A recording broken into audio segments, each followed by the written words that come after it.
All right. Our next speaker is a 3-time DTM.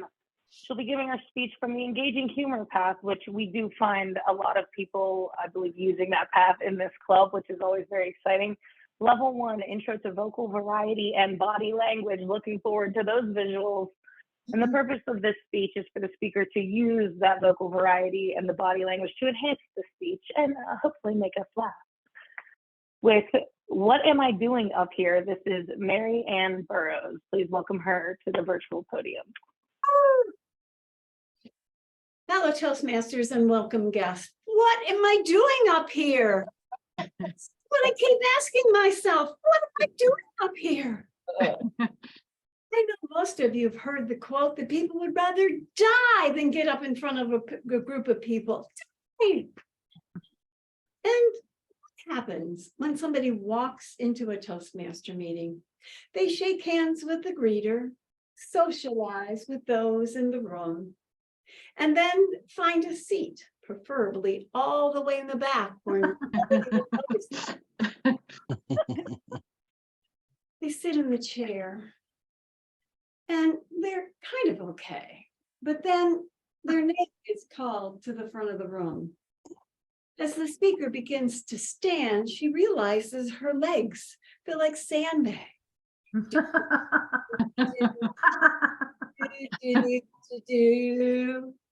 She turns to face the audience, all eyes on her. She feels like a deer in the headlights.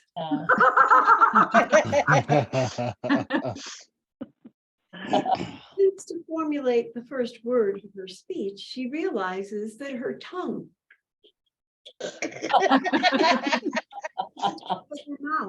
her mouth as dry as the Sierra Desert.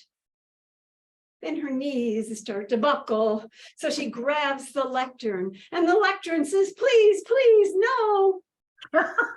It's the death grip. Finally, the speaker calms down a little bit and starts to recall that beautiful speech that she's been working on for weeks.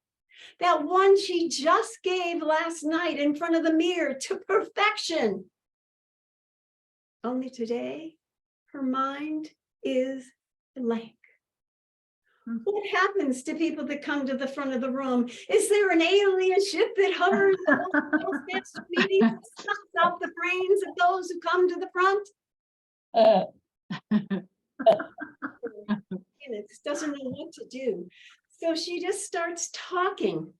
Anything to appease the silence in the room. She has no idea what's coming out of her mouth. After about a minute or two, she remembers that they say to move from behind the lectern. So she takes 2 timid steps to the side. She now feels like she's naked on public.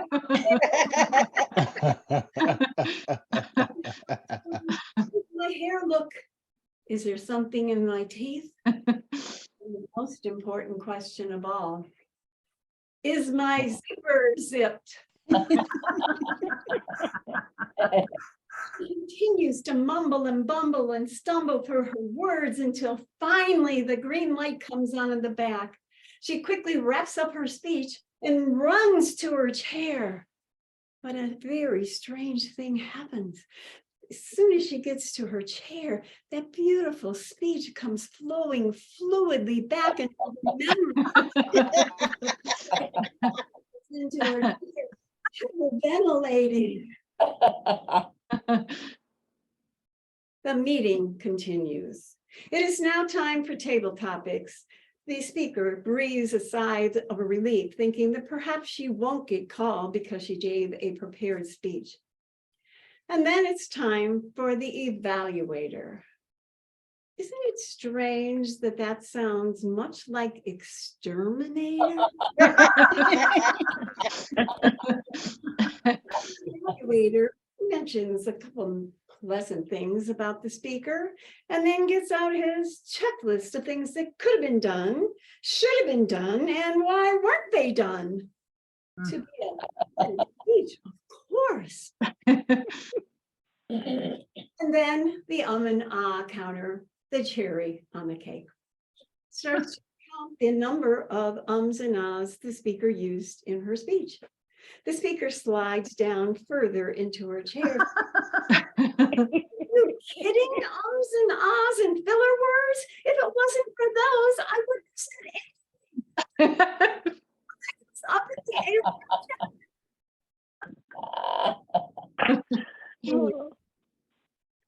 the meeting is adjourned.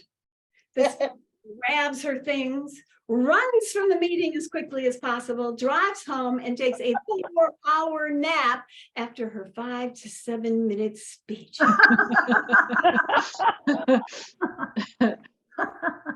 Very odd thing occurs. The next week, she comes back again. Why? She put herself in this kind of torture. Get paid for it. Well, I don't know about anybody else in the room. I can only speak for myself. You see, I actually knew numerous people that told me about Toastmasters. They always said, Mary Ann, you would love it. And think to myself, are you kidding? I don't want to go to a Toastmaster meeting. Years. And finally, another person told me about Toastmasters. Now, this fella was very shy, quiet, and unassuming.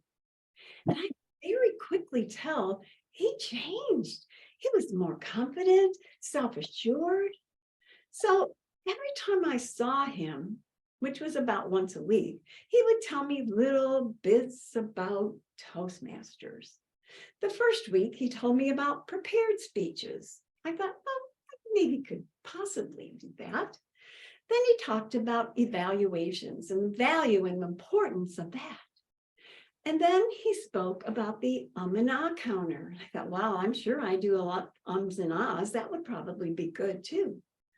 Finally, the fourth week, he talked about table topics and how you had to get in front of the room and speak off the cuff and no preparation whatsoever.